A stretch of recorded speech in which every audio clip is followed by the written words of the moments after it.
Hello, good day. Welcome to Team Amy Sherald's demonstration of Brownfields Web Development Project. Myself, Leonie, Chad, Namhla, Lindani will be going through the presentation with you and tools as well as applications used by us to complete this project. So our process was as follows. The introduction to brownfields web development. This is our plan and design. So we want to demonstrate a simple application that shows the interaction between a user interface, an API, and a database.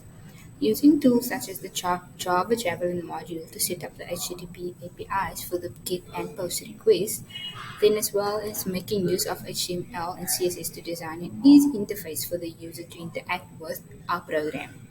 The use of SQLite to create and manage the database queries and using a data store for persistence. So according to the project specification and requirements, we decided to use the IntelliJ IDE, and we decided to use the layered architecture for our project structure.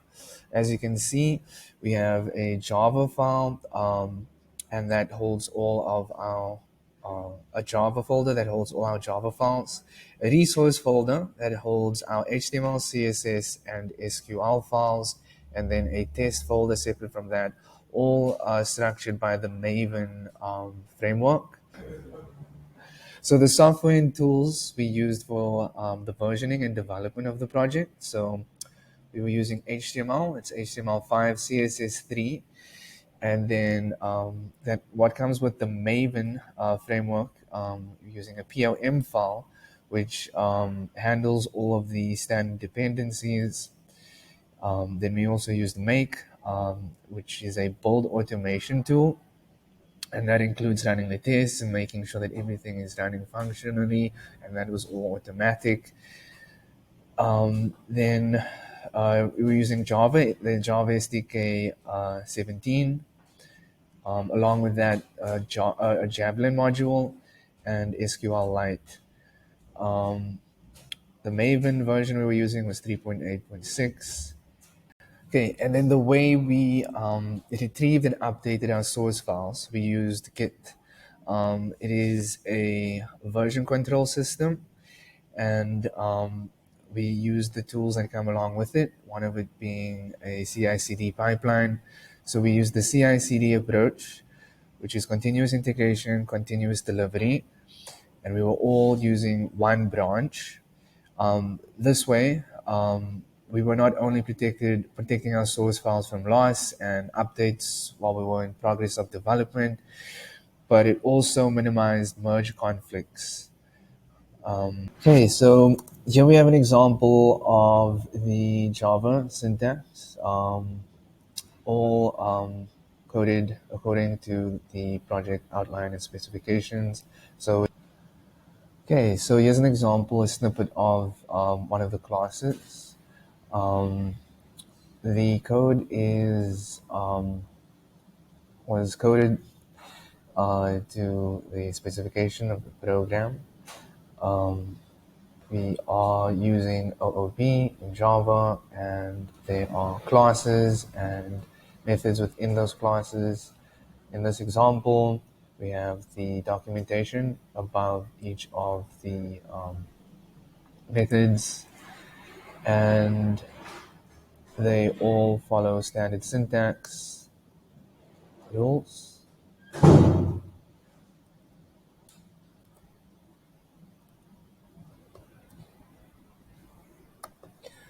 Then we also followed appropriate naming conventions for the methods and classes, as well as for the SQL side. So the layered architecture, different responsibilities are separated into layers, stacked one below the other, and the layers higher up. So we use the layered architecture, and so how that works is the different responsibilities are separated into layers, stacked one below the other, and the layers higher up the stack should only call layers below it. The lower layers should not call code in higher layers. Okay, the need for testing in programming or software development is extremely important. So, in terms of any software that interacts with a user, that includes error handling and covering different scenarios that could happen when a user works with this or uses the software. The testing approach or strategies that we used were TDD, test driven development, and BDD, behavior driven development. So that included us using unit tests and acceptance tests. In this slide, you can see all of the unit tests and acceptance tests passing, and they would each test. So before each test, the server would start, and after each test was run, the server would stop. That was included in our testing strategy. So our program complied with the user expectation. Um, the user interface, which was a web app or web application, allowed the user to clearly see where they needed to input their data and what data they needed to input, and it was made convenient. There are links as well that are placed appropriately. So that also covers the user experience. So to use the application is very straightforward. The user would receive a link to the web page. Then the web page would be the interface between the user and the software. Um, no installation is required.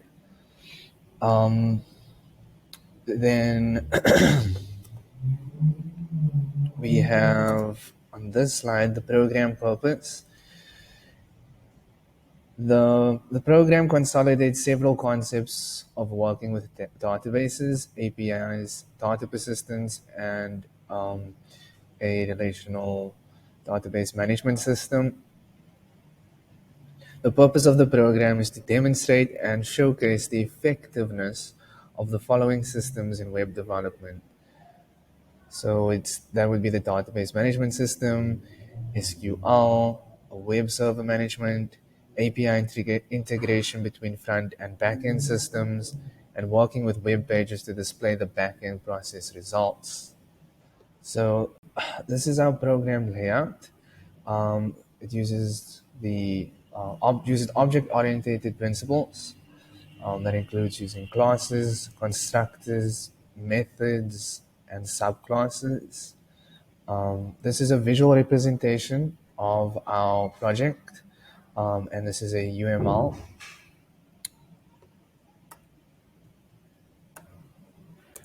Okay, and then here's our makefile that we used to automate the testing process.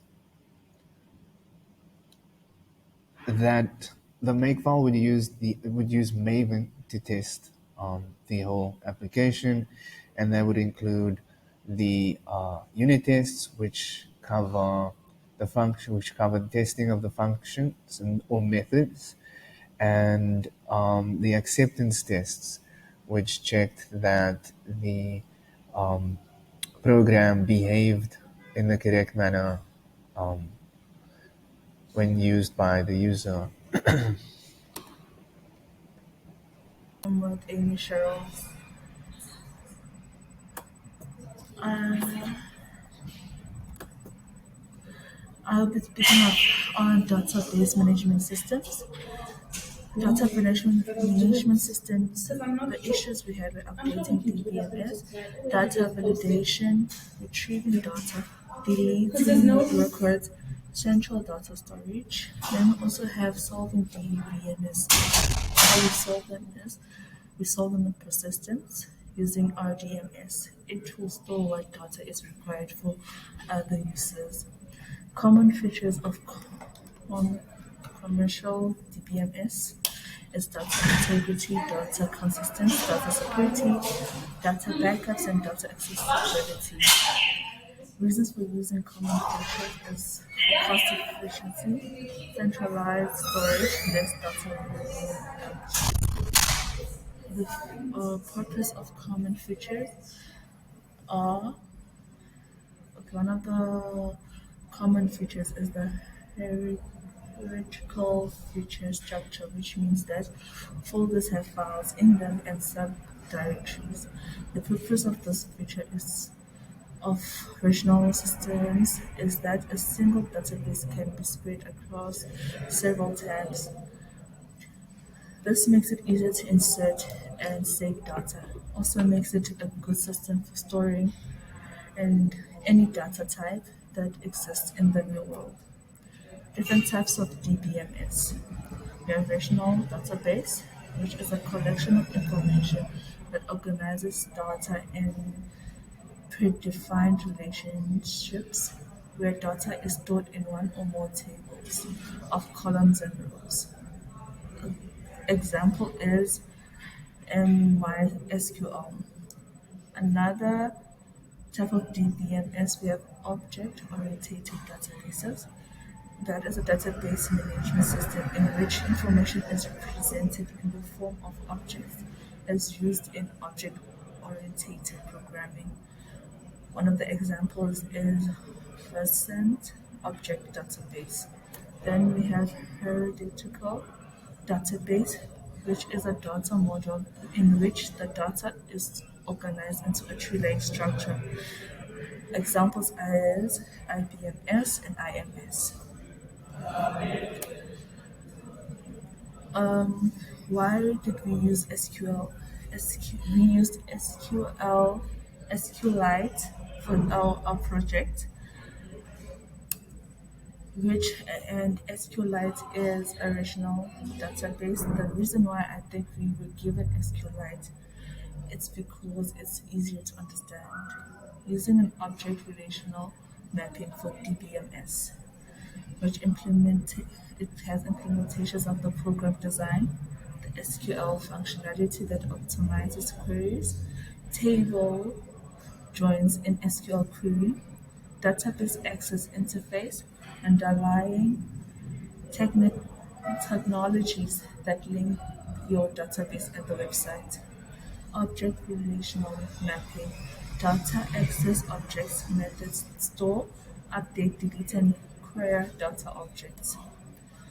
The UML diagram of database model. The following relational databases was used in the demonstration.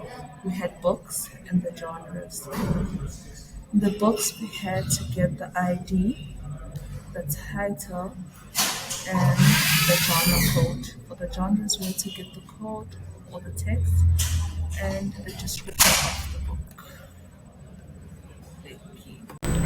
So first of all, start by registering the driver class inside our POM XML file, followed by creating a connection object that links to our in-memory database. We then use the finder object to execute all SQL query statements to access data for our program from the database. For every successful data access and validation, we then close the connection. Closing the connection is necessary to prevent a memory leak, which in turn might end up slowing down the computer or even crashing the system. I am now demonstrating SQL code we use to query or update our database. This code is used to create a books table. This one is used to create a genres table. This one queries the database to find all the books inside the database by title and description. This one explicitly selects everything from the genres table. This one queries the database and gets a book with the title history only. This one looks for the book's genre with an IO description. This one is used to insert books into the database. There are a number of pitfalls to avoid in order to optimize data access. That is selecting fields instead of using the everything key. Avoid using the select distant.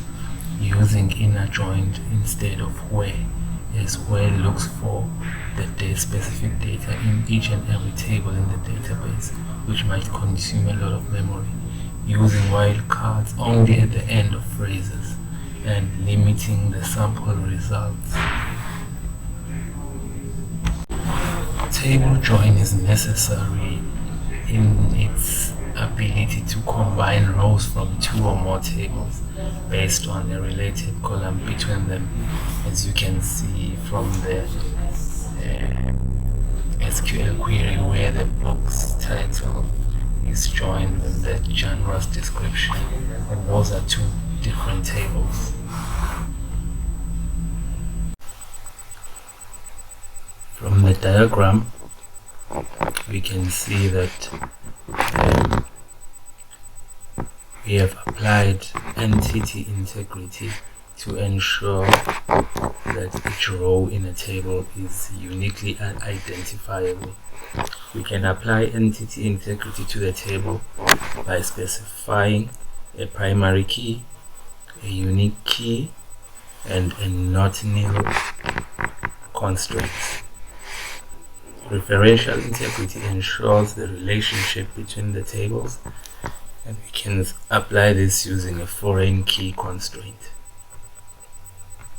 All of these constraints are essential in ensuring that the data that goes into the tables is not duplicated, thus preventing the corruption of data, ensuring the continuous use of the same data over and over without any problems.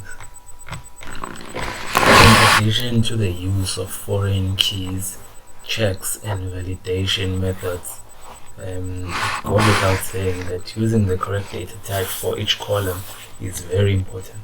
This will ensure that the data is stored correctly, and in turn that will limit the chances of corrupting the data. Also, checking constraints enforce data integrity by ensuring that the values in a column meet certain conditions. For example, you could use a check constraint to ensure that a column only contains positive values. Foreign keys are usually used to enforce referential integrity, which is when data in one table is related to data in another table. For example, if you have a table that contains customer information and another table that contains order information, you could use a foreign key to ensure that each order is associated with the customer. This is an example of the use of data integrity preservation inside our program. As you can tell, a check is used which returns a Boolean value if the title of the book is equal to the book or not. This ensures that the data that is entered into the table is of the same data type as what is requested. This diagram from the piece of code in the program shows the necessity of using table joins SQL statements. It ensures that the correct book is joined to the correct genre description. This is a diagram for the API that shows the link between the front end and the back end. It also shows the methods that are used as a channel for channeling data and linking HTML pages to the data that is stored in the databases. It shows the tasks app server, the tasks object, and the tasks database object, and the method where the API uses the JSON map to map the data from the backend.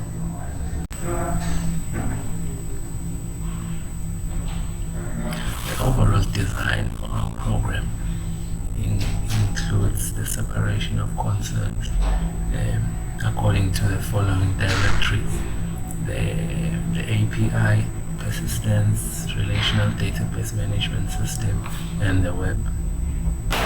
This is a complete demonstration of each and every class, object, constructor, and method within the program. Okay, so I'll be doing section E for you, which is the project testing. So we use the combination of TDD, which is test driven development, as well as BDD, which is behavior driven design. So TDD we use for our unit test, which we mainly tested small functions and methods. And then BDD we use for our acceptance testing, that is to check the operational steps of the project so that we know the logical flow of the project. So we use Maven test, and also we run MakeRaid for a user to test or for another developer to test all of the test cases that we have, and then to also ensure that none of them fail as opposed to the other. Then the process, the logical form is that we start our server first, and then after each test, we stop our server. So that portion I will show you in the actual code when I go through the test cases for you.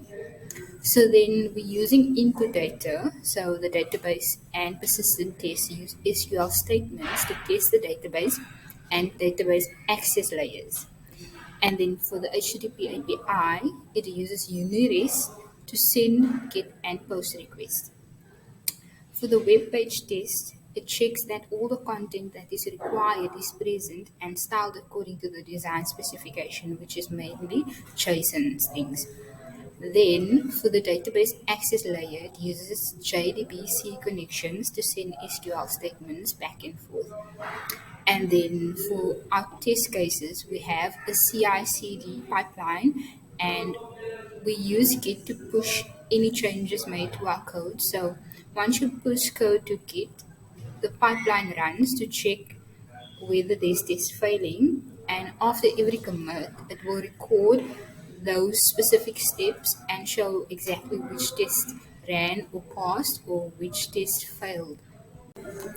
Okay, so with this portion, I'll be showing you the tests that we have created. I will also go through the flow. So first, I'll start with the database test. So you'll see that this portion, this will always run before any of the test cases. So this is just creating an instance of the database manager, and then using that instance to basically start the database. So this will now allow you to create whatever table you require. So for the first test, this is just creating a sample table, and it will check that there is actually a table. So this verify table will ensure that there is a table created with that specific name. Then we also have test cases where we create the actual tables that is in our methods or our functions. So that would be the create genres, which is the genres table. So by running this SQL statement, it will actually create the genres table. And within that SQL statement, we have the create and all of those small little methods that complete a query, a database query. Then this test case will check that two tables are created, and it will check that genres is already created and that books are just created in addition to that. Then the following is just this to check that queries such as inserting data into genres is completed. So it will run all of these SQL statements. It will execute whatever the query data requires. So as you can see, all of these are just simple SQL query statements. And if I run the test, it's supposed to all pass because they're not actually they're not dependent on anything. So by themselves, they can actually run. I'm just waiting for the build process to run, and then you'll see that these tests pass. So you'll see that all of these statements actually independently works without the persistence part. So now when I go to the persistence test, which is also part of the genres, this is for the user side where the user can query certain statements. So you will see that these are breakdowns. So like you can see as in the user can query certain genres, the user can query all the genres, and it also creates an instance of the database manager which creates the database. And then also we have after, which allows the database to shut down after all the test cases are done running. And then you can also see that we check for errors or redundant code so that it doesn't create databases or database structures that is not required within our code. And then these are just simple test cases that check for the individual sections, as you can see. And then you'll always see that we create we use that instance of the database manager to ensure that you don't create a new instance when there already is an instance, which means that the user is already logged in and that is the same session that's being used.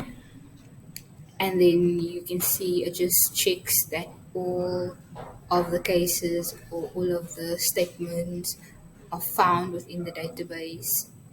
And if I run all of these test cases, you will see that it also passed because it's also not really dependent on anything, because we do create all of the instances that's required within the test case.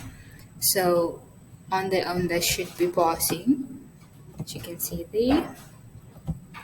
And then also, because these test cases are set up to be independent, you can rerun them multiple times and they should always pass, even if you run them with all of the test cases, such as the HTTP, the APIs, and as well as your web test, which is your HTML, and your CSS test. You should see that all of them pass, and we have test cases for all of these.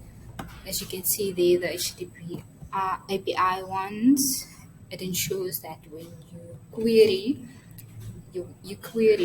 that only the required data is returned. And then there's also form validations on the HTML side, and it checks that all of the required information are being filled in. And the structure is basically the same. They all have to conform to a specific norm. Like you start up your server, and then you run your test cases, and afterwards you stop your server. So they all have to conform to the organization's protocol, which only allows you to start a server, run your test cases, and then stop. So by default of the plan that we had, the plan and design, our project is ran to that structure, and we never deviated from the plan. So as you can see, we have all of those steps in place, and these are just a record of the test cases, and you can actually click on any one of the test cases and it will give you information regarding those test cases.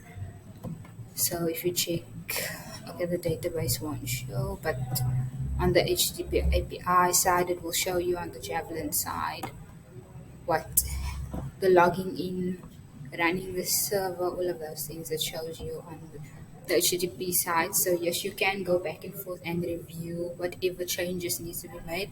And as you can see, we do have comments everywhere to ensure that whoever looks at the code can understand what a simple statement does. Yeah, so that's all from my side. Thank you. Now we'll move on.